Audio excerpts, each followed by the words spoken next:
Hello, this is the Bureau of Lost Culture. I'm Stephen.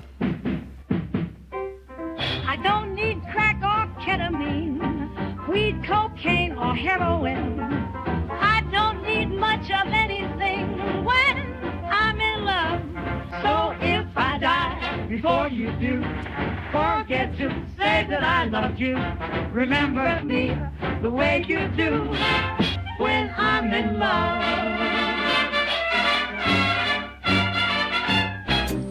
In 1918, Billie Carleton, a London actress, left the stage of a West End theatre and went partying with friends. She was found dead the next morning, apparently the victim of a cocaine overdose. In 1922, another dope girl, Frieda Kimpton, a Soho nightclub dancer, committed suicide with cocaine. These events helped spark a huge dope melodrama and a moral panic that shaped the nation's attitude towards drugs for 100 years. But more of that in a second. Thanks for joining us. If this is your first visit to the Bureau, you can find out about all that we do and have done at bureauoflostculture.com. You can sign up to get our bulletin of lost culture. You can join our countercultural community. Now, most of us probably think that the British drug underground started in the 50s or 60s. And whatever our attitude towards illegal drugs, most of us don't really question where the mainstream culture's attitude and its legislation with regard to those drugs came from. Well, I hadn't anyway. Until I came across a book a few years back called Dope Girls. Dope Girls is set against the background of imagined glamour of showgirl society flappers and bohemians. But it's a fascinating discussion of the transformation of drug use, especially morphine and cocaine and opium, which were once commonly available in chemist shops, into a national menace. And MAREK KOHN, who wrote Dope Girls, reveals in it that the moral panic was not really about the pharmacological effects of the drugs, but was wrapped up in societal fears about the new class of emancipated young women after the war, and an imagined terrifying threat from foreigners. MAREK is a British writer on evolution, biology and society, author of 9 books. I met him about 10 years back and I was very pleased that Dope Girl has been revised just now for our times and about to be reissued. And it's inspired an upcoming BBC TV series. I was even more pleased that MAREK agreed to come to the Bureau to talk about how drugs moved from being sold over the counter to becoming counter-cultural. Hello, MAREK. Good to see you. Good to see you too. You know what? I was looking through my emails. I thought, when did I last actually see MAREK? And I looked, and it's exactly 10 years ago because you spoke at London Month of the Dead 2014. And of course, London Month of the Dead 2024 is just about to begin. Well, in October anyway. God, that 10 years went fast, didn't it? A lot happened. Time's gone by. And in that time, of course, you've been putting out more books. You're now the author of 9. But we are here today because your book, Dope Girls, which has been described quite rightly, as we discussed the other day, as a cult classic. I wish I'd actually written a cult classic. It's been heavily revised by you, and it's just about to come out again in its revised form. And it's inspired this upcoming BBC drama, Dope Girls. Originally came out 30 years ago. That's right, yes. In fact, actually slightly more than 30 years ago, 1992, the first edition. And yet, reading it through again, it still seems actually extraordinarily relevant to me. And I think we should dig into that because, of course, the subtitle, which is the birth of the British drug underground, 100 years gone, and actually we're still living out the consequences of it, aren't we?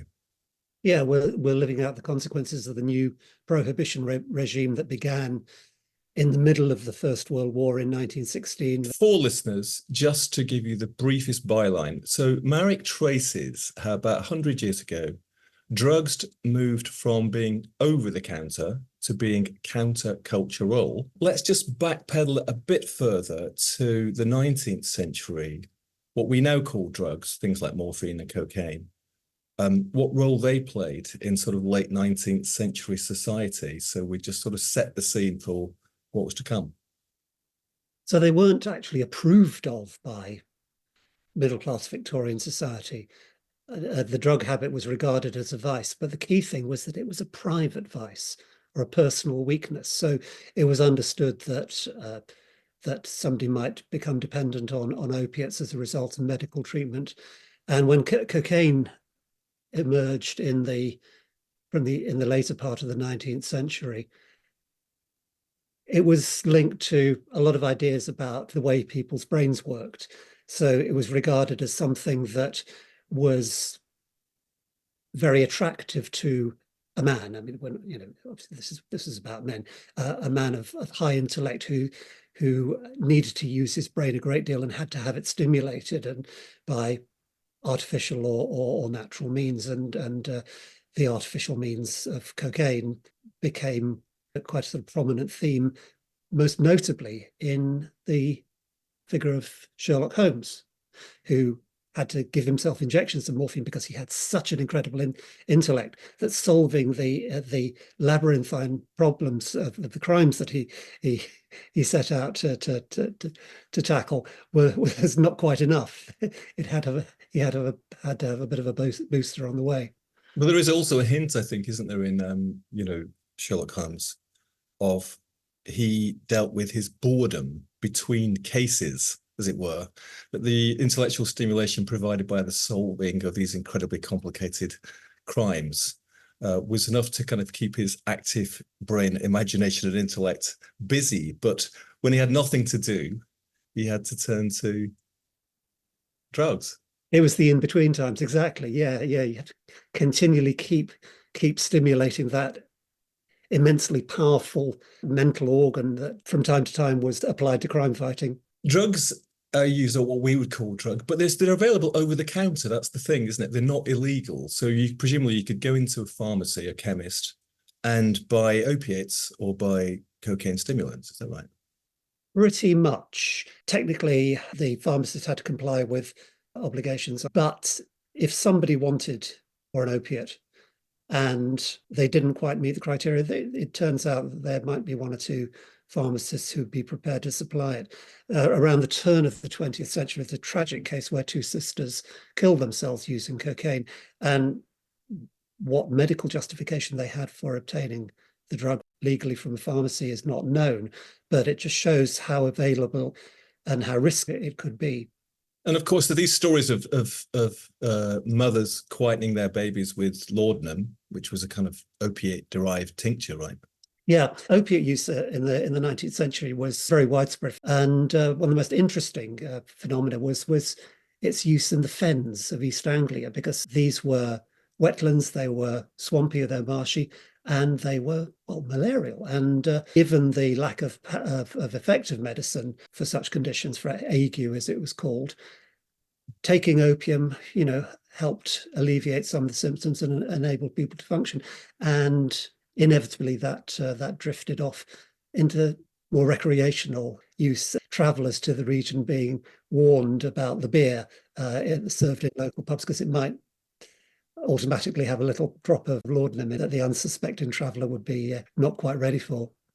And there'd been sort of even earlier than that, of course, there'd been, like, Dickens had referred to these kind of opium dens in the East End, the Limehouse dens, and also there's Gustave Doré's famous depiction of an opium den, isn't there, somewhere in the East End? So there was a kind of background shadow to all this. But to move towards the subject of dope girls, you talk, one of the fascinating things for me is that when you talk about actually what was going on during the First World War, particularly in London, right? I mean, just talk a little bit about that, this underground scene, basically, that was happening in the city.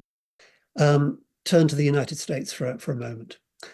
Towards the end of the 19th century, and around the turn of the century, the idea of dope begins to emerge.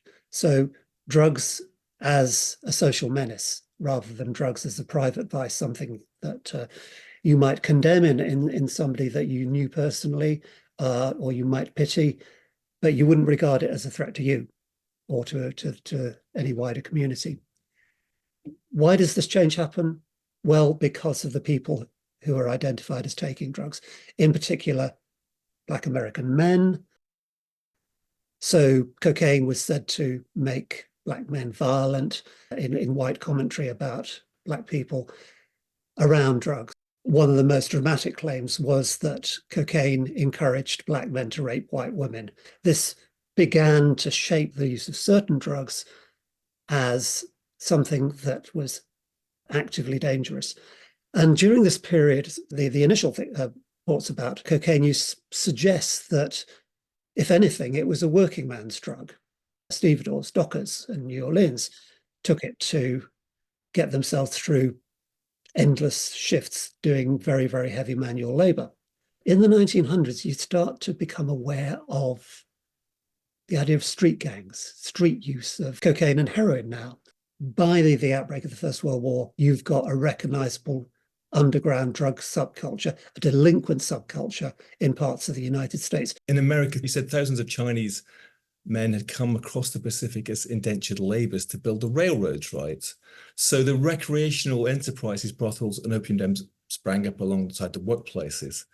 And of course, these protests, a lot of it was to do with fear about the boundaries between races, black and white, or Chinese and white in this case, breaking down, especially via sexual contact, right? Absolutely, yeah. This was the crux of the matter for the early alarmists in the United States. This was the worst possible thing that drugs could facilitate. And something similar was already happening partly independently in Britain. There's a change in the early years of the 20th century, and we don't know quite when that change began, but sometime in the 1900s, or maybe just before the war, perhaps. It looks like cocaine began to creep into bohemian society, as it was called now. I should say bohemian, I think, has a slightly different kind of sense in those days to the sense in which we understand it today. I mean, this was not so much about people starving for their art in garrets, but about people who were unconventionally hedonistic and had the wherewithal to pay for their entertainment. And what I think happened was that cocaine made its way across the Atlantic, perhaps two ways. One, through Canadian soldiers who were blamed for bringing cocaine during the war, the kind of men who had volunteered to go and fight in France. The other means is through the entertainment industry, and this is where we come into to the West End. There were suggestions, for instance, from the writer Edgar Wallace that American showgirls had brought it over in a show before the war. But one way or another, we get to the West End of London. You also talk about the fact that Mayfair chemists were at liberty to advertise in the Times for gelatin sweets impregnated with morphine and cocaine, a useful present for friends at the front. So there's still this, at least the kind of semi-legal status, right? Oh, totally. However, they were then brought to book, and it was pointed out to them that they actually weren't at liberty to do that. But these packages containing medicines that were advertised, they represented an upmarket product. This was something for officers. There was no sense that these could be used recreationally. As you say, they were regarded as not inherently dangerous. Well, almost like health tonics. Totally, yes. This was a continuation of the older understanding of the value of opiates. The drugs themselves almost certainly didn't come from across the Atlantic. The practice of taking them almost certainly did. But the drugs were already here. Right. The source of cocaine in that period of history was basically the German pharmaceutical industry. This was long before smuggling from Colombia or anything like that. And whatever was used during the First World War, shall we say recreationally, was limited. We talk about the nightclub life of the West End of London, but also the aristos were taking it. You know, somebody who appears in this story, Lady Diana Manners, later Cooper, you know, as in Diana Cooper. So I guess a grandmother of Lady Diana, I suppose. She wrote in 1915 how her and her friend Catherine had lain in ecstatic stillness through too short a night, drugged in very deed by my hand with morphia. And she talks about the grave difficulty of the actual injection, the sterilizing in the dark and the silence, and wish when it came to piercing her flesh. It was a grand night and strange to feel so utterly self-sufficient. This is significant. More like a Chinaman or God before he made the world? There's an awful lot going on in that passage, isn't there? They don't mention that in the Crown.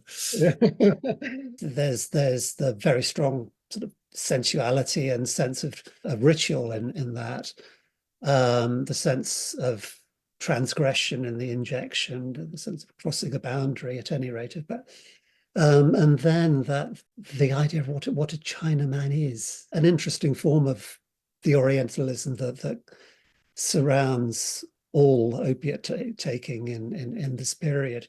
It kind of plays into that, the inscrutable Oriental, half Buddha, sort of half psychopath stereotype, which of course, as you also point out, the novel Dope by Sax Rohmer created Fu Manchu, the arch villain, the nemesis, the very embodiment of the yellow peril in London. And Dope Darling, I think that was another book that you talk about. And there was The Curse of the Poppy, this is a film, and Human Wreckage.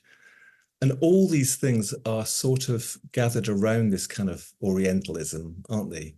Contributing to this kind of new myth, I suppose. Absolutely, yeah. Around the very small Chinese communities in the East End of London. Now, so the Chinese community at that time was essentially a few hundred Chinese men, sailors, and the people who were providing services for them.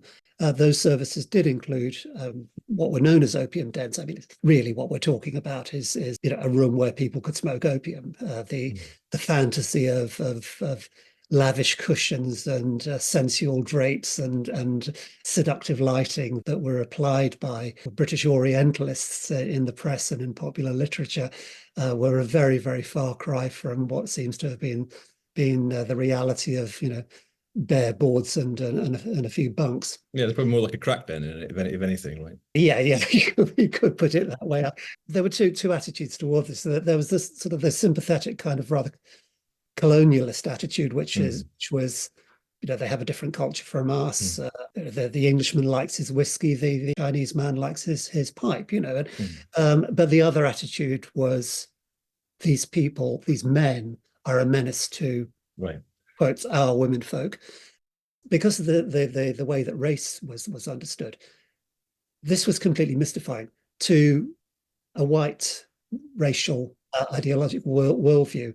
This did not make sense. Why on earth would members of alien and basically inferior race be attractive to white women? They must be cheating. Right. They must be using something. One of the means that they were accused of using was opium. Another was a game that's pretty much like bingo. I mean, totally innocuous, supposed to be seductive and addictive. Bingo is a sort of intoxicant. That's an amazing thought. It was kind of primed and ready to go, I think you could say, because there had been concerns in the 1900s raised in the press about relationships with Chinese men in Limehouse and local white women and so on. When the big panic happened in the middle of the First World War, it was around sex workers in the West End, around the use of cocaine by sex workers, and the possibility that they were spreading this habit to soldiers who are passing through on the West End on leave, looking for entertainment. Along with possible sexually transmitted diseases, which would kind of unman them.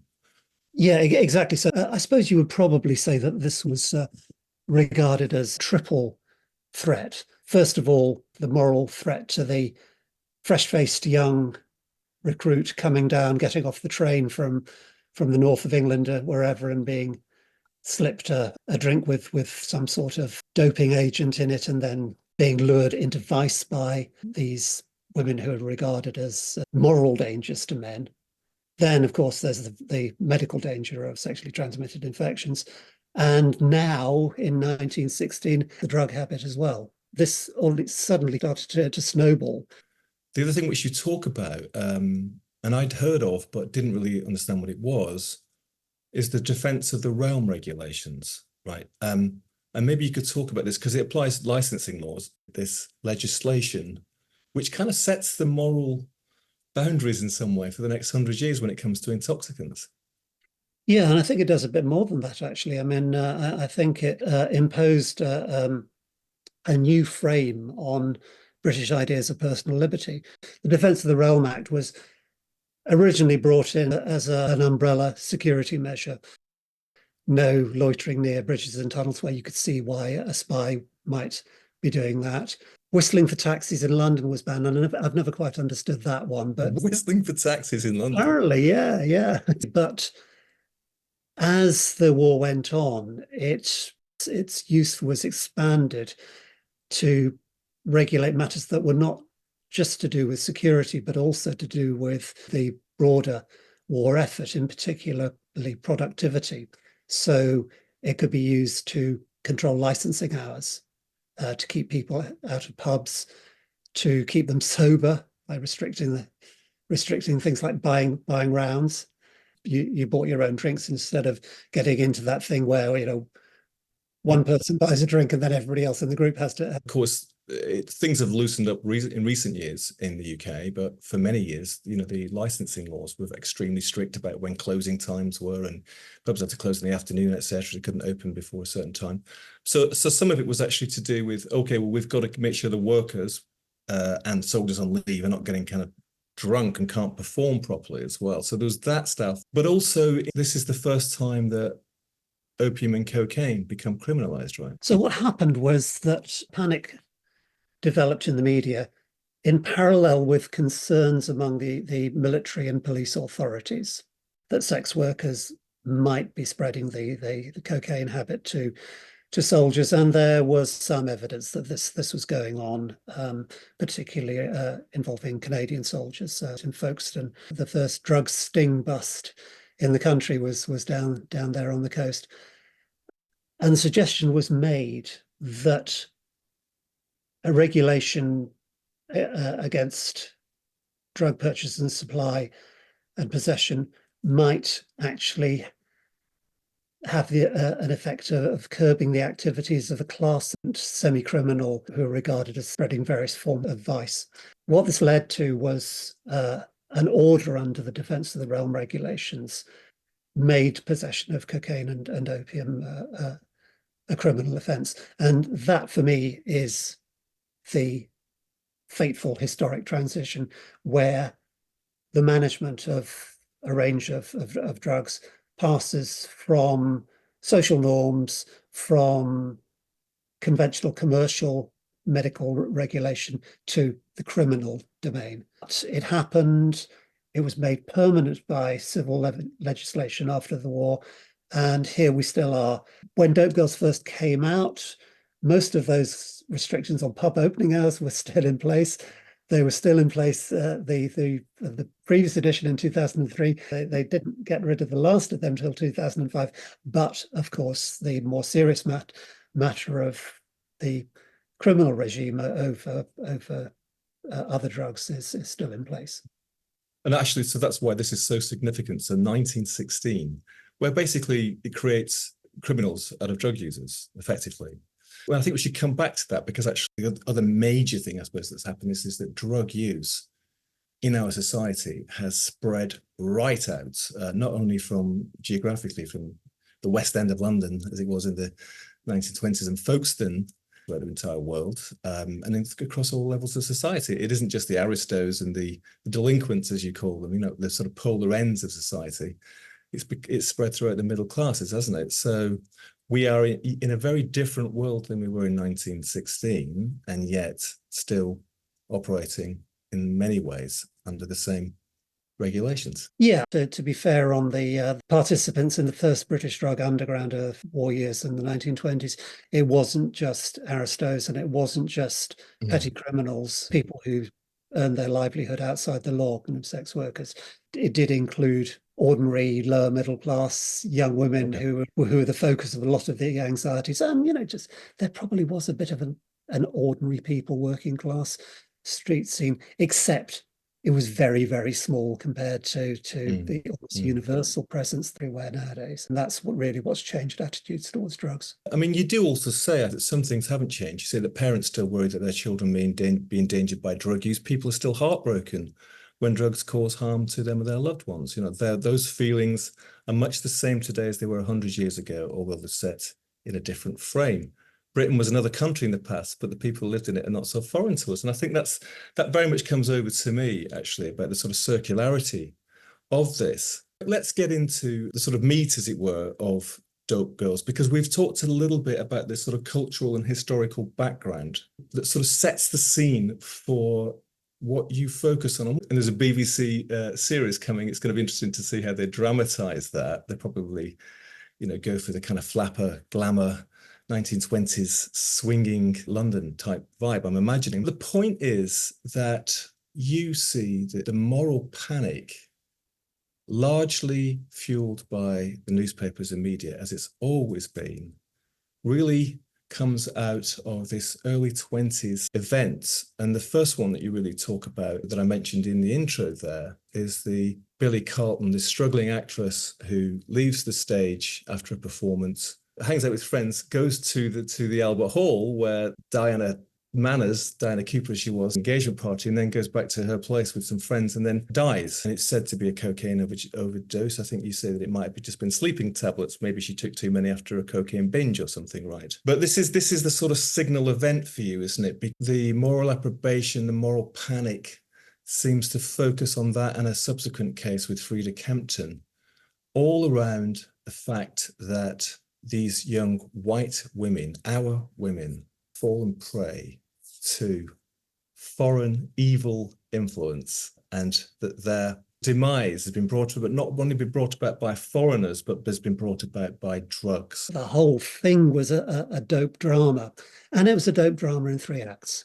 So the first act was 1916, this moral panic about these women of the streets who are regarded as a medical threat to the soldiery. Then, just at the end of the war, at an incredibly painful and tense moment, it was the beginning of what was known with a capital A as the aftermath. So imagine London has been blacked out, no lights for years. The paint has faded, there's been no repairs, people haven't been able to buy new clothes, they haven't been eating terribly well, and they haven't been going out, because it's going out is legally restricted and also the subject of moral opprobrium. Then the armistice is signed, and all of a sudden, hey, the lights are coming back on, we can go out. But this is a broken, traumatized society. Hundreds of thousands of men are dead. As the Tatler's gossip columnist observed, women everywhere. And this perceived imbalance in society was the basis of the anxiety that the drug panic of this period began to channel, began to express, began to dramatize. So many men are dead. And during the war, women have been, employed in munitions and various other kind of war-related industries. So they have been not granted, but have achieved a level of independence. And then as women are getting, by default, as it were, are getting a lot more economic, possibly independence and more freedoms, you could sort of say. That fact is causing a lot of societal anxiety, isn't it? That's exactly right. And the focus is on young women. And this is something that's absolutely fundamental. In 1918, women vote for the first time, but that's women of 30 and over, because only women of that age and above are considered mature enough to take full part in civic life. So what's happened is a sort of partial acknowledgement that women are capable of being citizens, but they're not acknowledged as having the same capacities that men enjoy.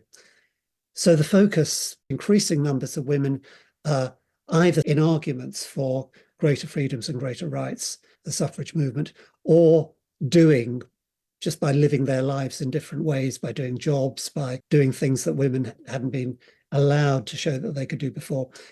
The commentators who wanted to push back against that focused on young women.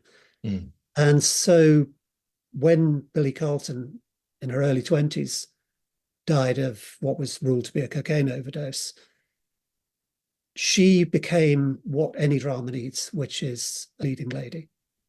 She'd been the leading lady in the play that she'd been in, and in death, she became the face of the drug drama. And of course, that just makes it so much more powerful. I mean, the public didn't care about the individual women who were implicated in the earlier panic, but Act Two, you have got a leading lady. Of course, Billie represented in some ways this kind of new modern girl, possibly a dope girl, but, you know, an actress that had previously been a kind of pseudonym for morally dubious. She was kind of struggling, working her way up. She's a bit of a party girl, obviously. Quite a different change in terms of stereotype from the kind of the Victorian woman, you know, who's sort of well-clothed and morally upright and waiting at home for her husband. But by her death, Billie sort of gets reinterpreted in a kind of slightly Victorian light, as though she was a sort of young, angelic creature who was brought down by the evil, by the villains around her, right?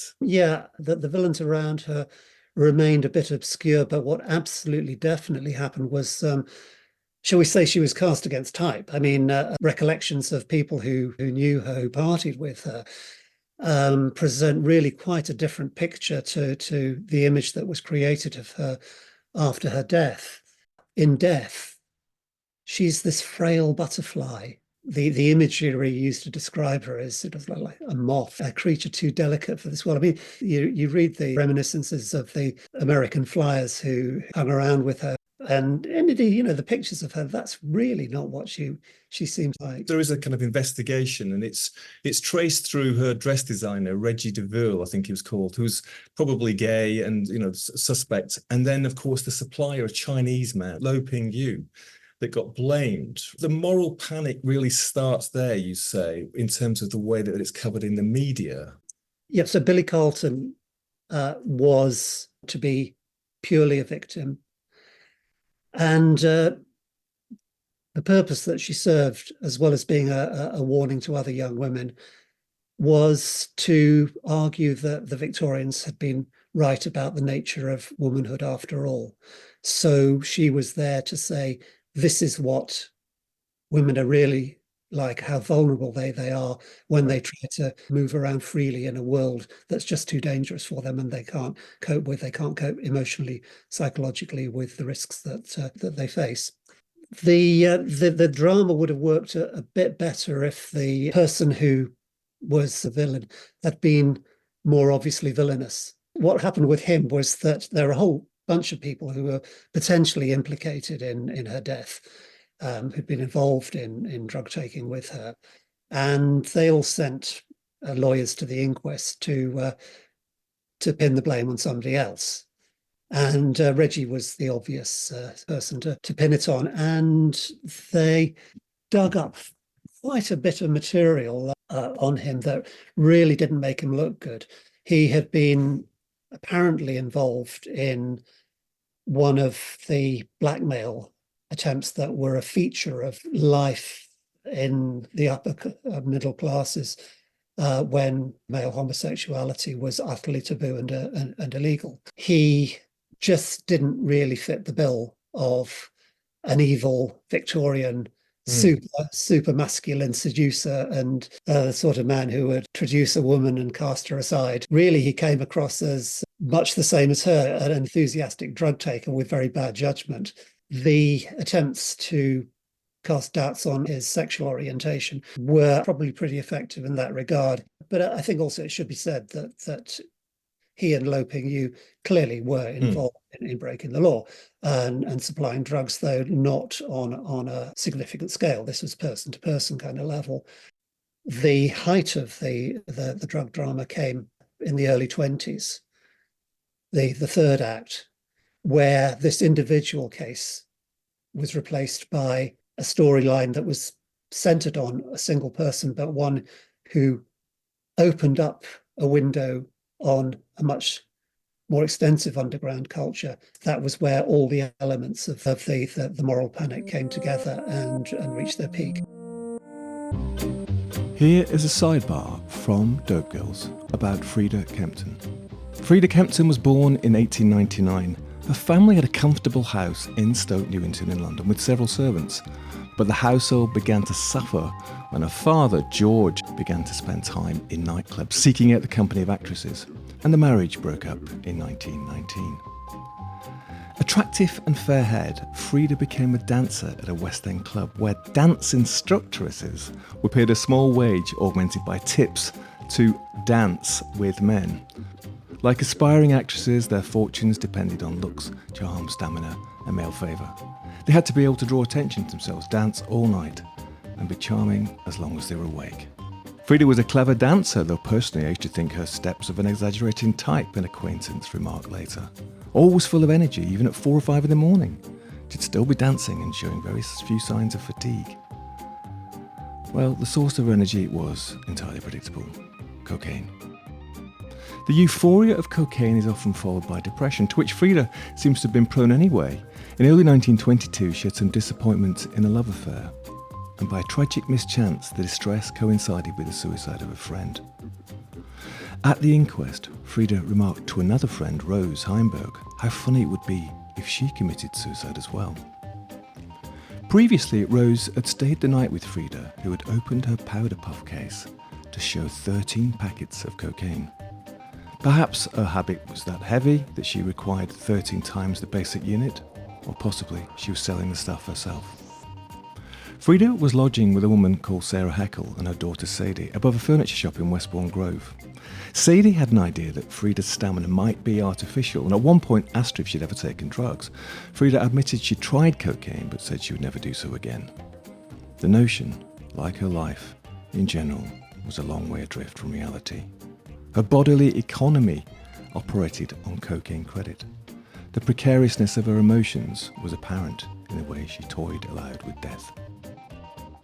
One night, past 3 o'clock, Frieda and Rose were in the new Court Club off Tottenham Court Road, when a man named Mickey took Frieda to one side and told her that a man named Billy wanted to meet her.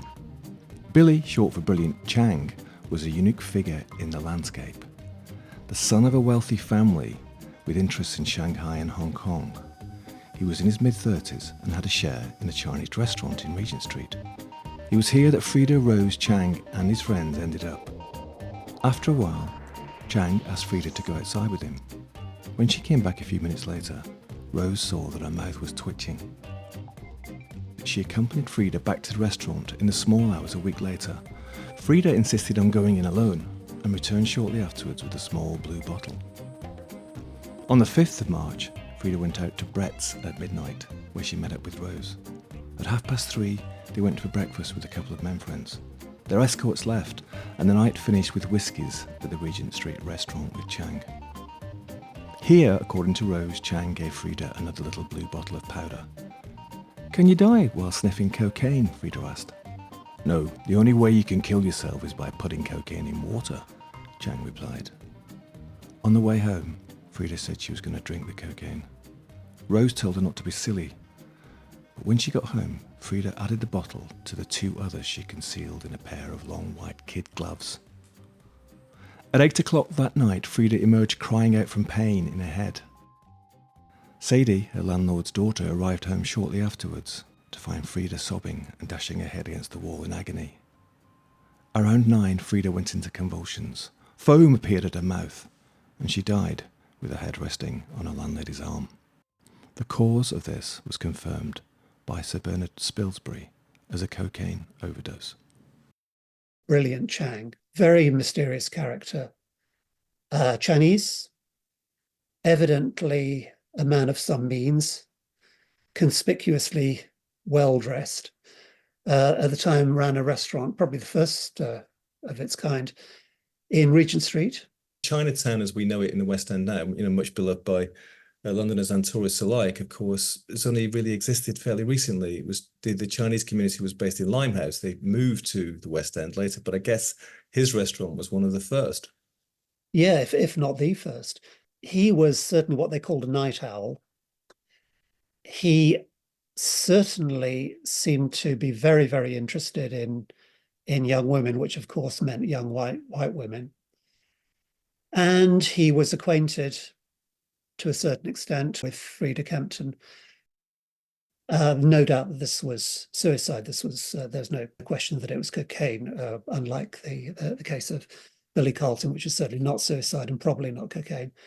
So this is a clearer cut thing. And then we get Chang appearing at the inquest. Talk about drama. This was like a movie, because he shows up and there's pictures of him in his beautiful, expensive coat with this huge fur collar, which just oozes sensuality, and therefore the idea of oriental sensuality to the white newspaper reader. But also it exudes confidence, right? The other big trope in dope girls, which is the racial thing. And I was fascinated by this thing that you were saying, that our Brits' national self-confidence was founded upon our imperial success, which in itself was the product of us having a superior national character, right? You know, racially superiors. That had taken a bit of a blow in the war because we needed the Americans, money at least, to win through. As a consequence of that, lots of American things, including jazz, etc., came through into the UK. But our sense of not just moral superiority, but racial superiority by the empire was under threat. You've got this Chinese man who is exuding not only kind of exotic Orientalism, but is exuding sort of self-confidence, which must have seemed extremely threatening. And he certainly played into the inscrutable stereotype. He's a mystery to me, and to everybody. Very, very interesting and enigmatic character because of the way that race was understood. This was completely mystifying to a white racial ideological worldview. This did not make sense. Why on earth would members of alien and basically inferior race be attractive to white women? They must be cheating. Right. They must be using something. One of the means that they were accused of using was opium. Another was a game that's pretty much like bingo. I mean, totally innocuous, supposed to be seductive and addictive. Bingo is a sort of intoxicant. That's an amazing thought. It was kind of primed and ready to go, I think you'd say, because there had been concerns in the 1900s raised in the press about relationships with Chinese men in Limehouse and local white women and so on. Brilliant Chang, therefore, offered extraordinarily rich potential for fantasy and storytelling around who he was, what he did, and what became of him. He came out of the inquest without having faced any criminal charge, but there was just a very strong suggestion. He was at the center of the huge media flap that emerged in the wake of Frieda Kimpton's death, which was around nightclubs, and it was around the idea that ordinary young women were vulnerable to the siren call of the nightclub, of jazz music. Talk about Edgar Manning as well, this Black American musician, right? He was also sort of implicated in the thing. So it's even worse. It's not just the Chinese, but it's Black people as well. Yeah, that came along too. He did embody so many tropes and stereotypes that are associated with Black male criminality and sexuality, and how that connects with underground drug use. He actually was a street criminal. He first came to public notice when he got into a row offending a woman who'd been insulted, called a prostitute. He just shows up on the corner of Shaftesbury Avenue outside where the fire station is now and shoots 3 men in the legs. According to the reports, hands himself over to the police, meekly saying, "Okay, Gov, it's a fair cop," more or less. He was associated with sex workers, with significant levels of dealing, big package of dope in a suitcase, along with a lot of paraphernalia and that kind of thing. But there's something almost gentlemanly about him. I mean, one thing that's really striking, it doesn't seem like he was ever violent to women. He got all these things kind of like concentrating together. And I suppose then the dope girl, right, you say is identified as a type by a newspaper journalist in 1922, describing a young woman they encountered in a nightclub, a cocaine victim at 17. And you said that individual vanished from sight even before she appeared in the paper. We don't know who she was, right? Yeah. But we've got plenty of material to help us understand how she looks to the reader's imagination. She looked shockingly modern. She represented a radical challenge to the old certainties. So you've got those dope girls. And then, of course, you've got the other dope girl, which is the doped girl, right? The duped girl. As you say, the moth, who's been drawn to the flame possibly, or has been taken advantage of by foreign males for their own nefarious purposes.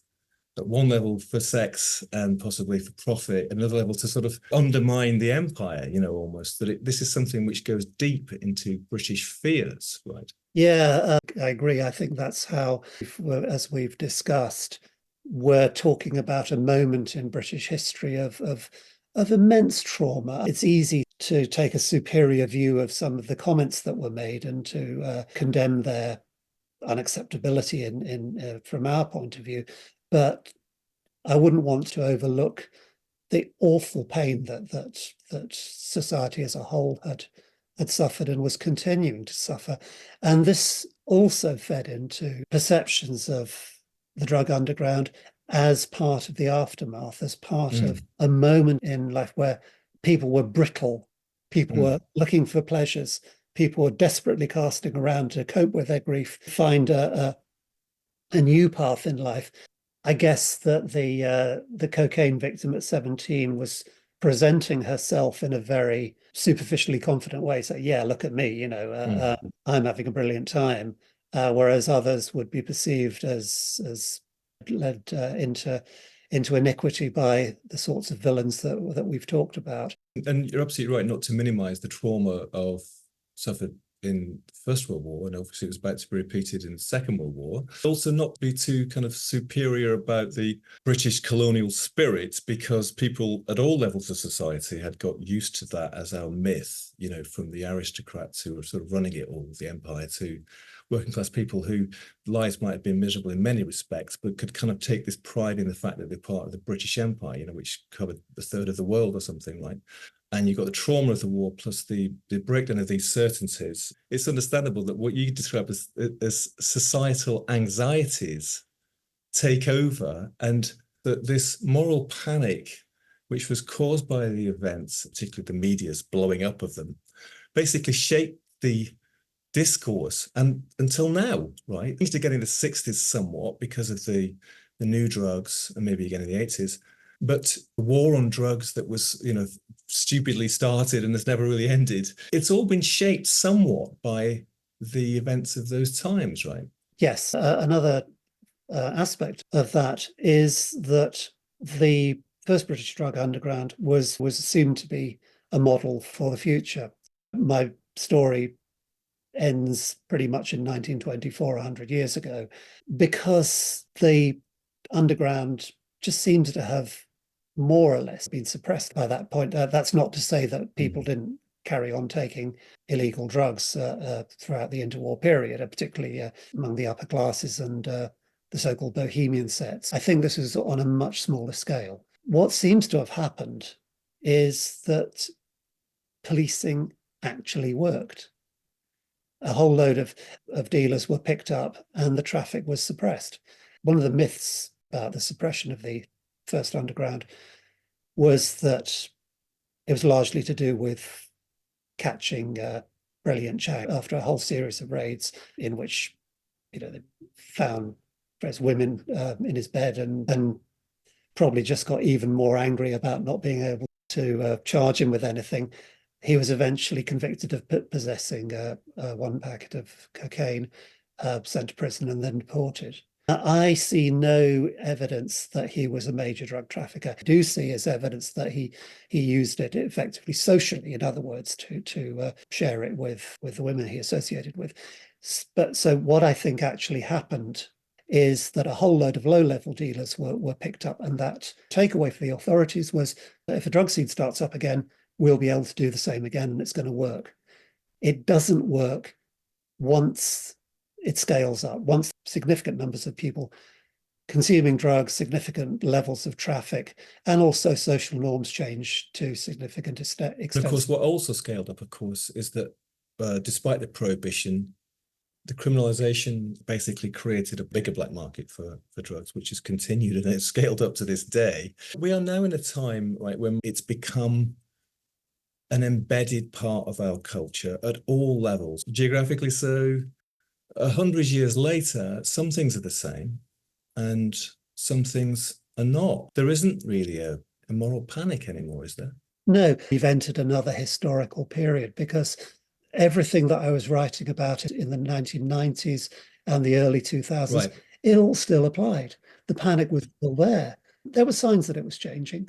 What's actually happened is that instead of using drugs to channel a whole range of deeper anxieties, broader anxieties and deeper anxieties, there's been a process by which it's been separated out and people talk directly about those anxieties.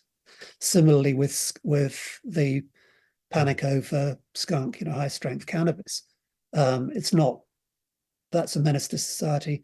It's part of a broader mental health crisis for young people. We're actually talking about what really matters instead of using a symbolic complex like drugs to articulate it. I think that has to be a positive thing. But what hasn't happened is any movement in the prohibition regime, particularly in this country. Well, not yet, but I mean, the other thing which I think is worth commenting on in terms of, where we started this story, there's some circularity in the sense that that drugs and the subject of drugs is moving back into the province of medicine. On one hand, you've got the psychedelics that have been explored for their potential use in treating mental health issues. On the other hand, you've got talking about high-strength skunk and young men or young people as being a medical issue, not a criminal issue. Where we started, in a sense, where the substances themselves were sold as tonics and medicines and seen as part of that, people becoming opium addicts because they've been taking morphine for pain relief. It's actually, in a strange way, gone back full circle, isn't it? And as you say, the return of medicalization is a very interesting development. I mean, quite how far these things will go, we don't know yet. I liked what you said also, that the anxieties, the societal anxieties have been separated out. So they're not represented by Chinese villains, by black jazz players, by young white dope girls, But don't we still need the debate around why is it that so many of us want to take drugs? For pleasure, for aesthetic reasons, for consciousness expansion reasons. These are not all medical issues. They're not all mental health issues. Do you know what I mean? And I think the conversation needs to include those as well as the potential devastating harm, which seems to me to be an issue around education, not around criminalization. Yeah, I mean, my own view is that criminalization of possession, in other words, criminalization of personal use, is actually wrong in principle, but also highly counterproductive, partly because it criminalizes and excludes a whole range of reasons for using drugs, which you've just alluded to. I mean, I would say that Dope Girls is not an argument about drug policy against prohibition as such, but it does throw it all into question that when you see just how deeply ideas that most of us would find wrong and unacceptable, I mean, influence perceptions around the criminalization of drugs. Whatever your opinion about drugs is, whether you're a cognitive libertarian who thinks that, we should be able to do anything, we won't go to hell in a handcart, or whether you're in favor of much tighter control than we have at the present, and whether you're in favor of legalization or not, our attitudes and the attitudes of the nation and politicians and the media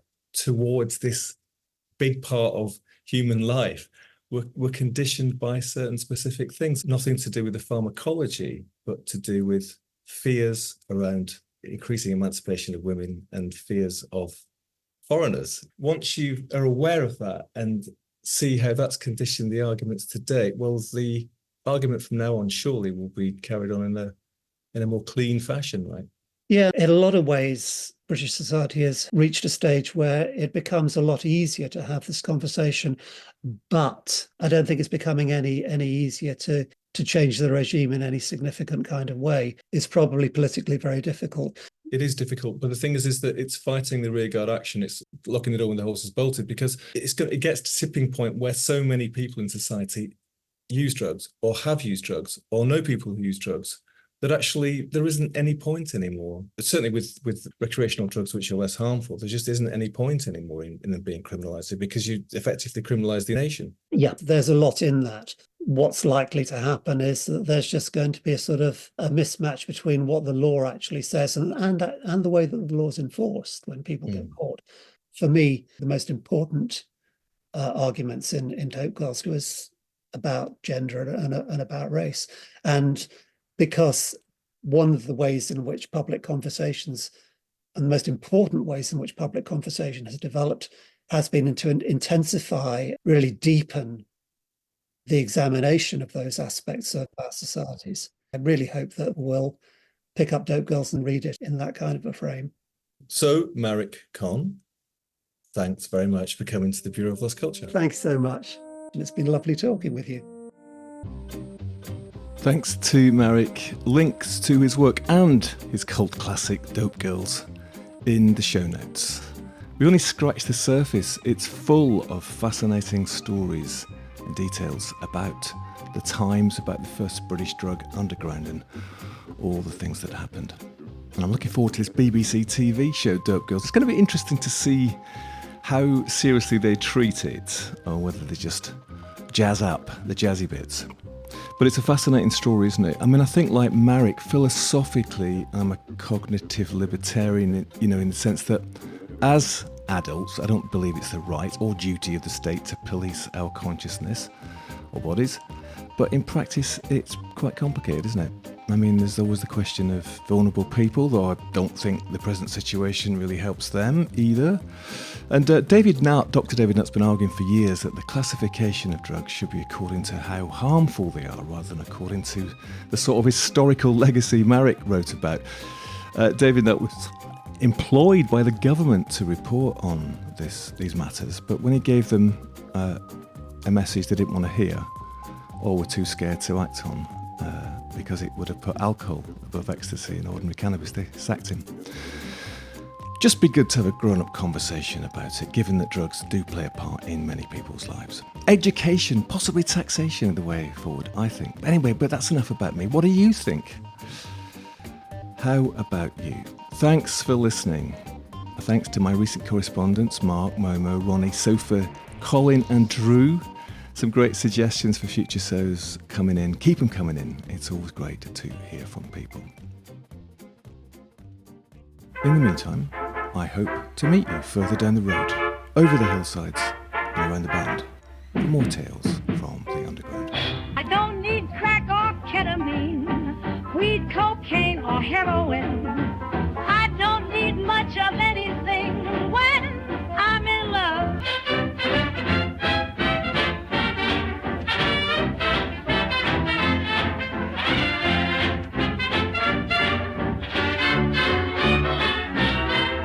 And when I'm in Florence, though I need not last that long, you know I'll never do you wrong when I'm in love.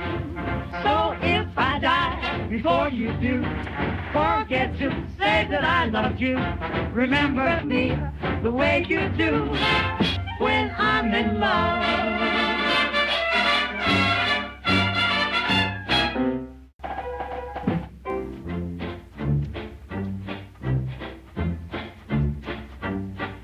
Well, I don't need no therapy, just a little empathy.